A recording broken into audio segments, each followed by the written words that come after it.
नानकटाई म्हटलं की लहानांपासून मोठ्यांपर्यंत सर्वांच्याच आवडीची. चहासोबत नानकटाई खाणे म्हणजे स्वर्ग सुखच. अशी ही नानकटाई घरच्या घरी कशी बनवायची ते तुम्हाला आज मी दाखवणार आहे. नमस्कार, मी राहुल आणि तुमचं कुकिंग डायरीज विथ राहुलमध्ये सहर्ष स्वागत. नानकटाई बनवण्यासाठी सर्वात आधी मिक्सरच्या भांड्यामध्ये अर्धी वाटी साखर घालून एकदम बारीक वाटून घ्यायची आहे, म्हणजेच पिठी साखर बनवायची आहे. आता एका बाउलमध्ये अर्धी वाटी तूप घ्यायचं आहे. तूप वितळून घ्यायची काहीही गरज नाही. आता तुपामध्ये मिक्सरला वाटलेली साखर घालायची आहे आणि चांगल्या प्रकारे फेटून घ्यायची आहे.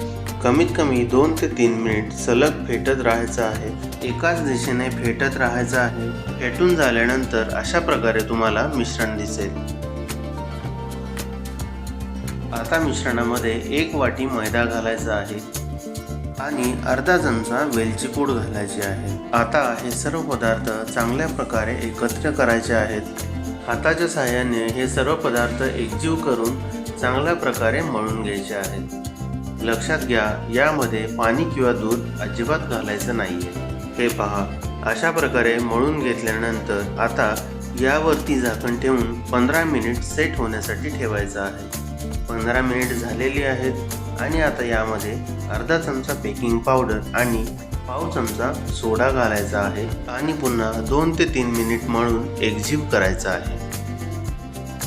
आता इथे मी एक प्लेट घेऊन त्यावरती बटर पेपर घातलेला आहे आणि आता तयार झालेल्या मिश्रणाचे छोटे छोटे गोळे बनवायचे आहेत आणि प्लेटमध्ये ठेवायचे आहेत. लक्षात घ्या, प्लेटमध्ये गोळे ठेवताना 2 गोळ्यांमध्ये थोडंसं अंतर ठेवायचं आहे, जेणेकरून जेव्हा आपण बेक करू तेव्हा गोळे एकमेकांना चिकटणार नाहीत. तुम्ही या गोळ्यांना तुमच्या आवडीचा आकार सुद्धा देऊ शकता. प्लेटमध्ये ठेवल्यानंतर गोळे वरून थोडे दाबायचे आहेत. लक्षात घ्या, एकदम चपटे करायचे नाहीये. आता गार्निशिंगसाठी वरून थोडे पिस्ता आणि बदाम उभे कापून तुम्ही असे लावू शकता. आता आपली नानकटाई बेक होण्यासाठी रेडी आहे. बेक करण्यासाठी आता गॅसवरती मी इथे एक कढई ठेवलेली आहे. त्यामध्ये एक स्टँड ठेवायचा आहे आणि कढई प्रीहीट करायची आहे. कढई चांगली गरम झाल्यानंतर आतल्या स्टँडवरती आपली ही नानकटाईची प्लेट ठेवायची आहे. कढईवरती झाकण ठेवायचं आहे आणि अर्ध्या तासासाठी लो फ्लेमवरती बेक करायचं आहे. हे पहा, अर्ध्या तासानंतर आपली नानकटाई रेडी आहे.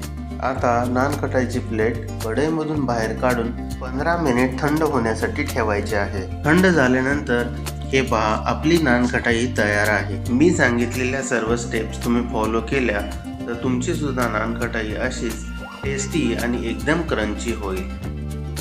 ही नानकटाईची रेसिपी तुम्हाला कशी वाटली ते कमेंट करून नक्की कळवा आणि माझ्या चॅनलवरती नवीन असाल तर सबस्क्राईब नक्की करा. धन्यवाद.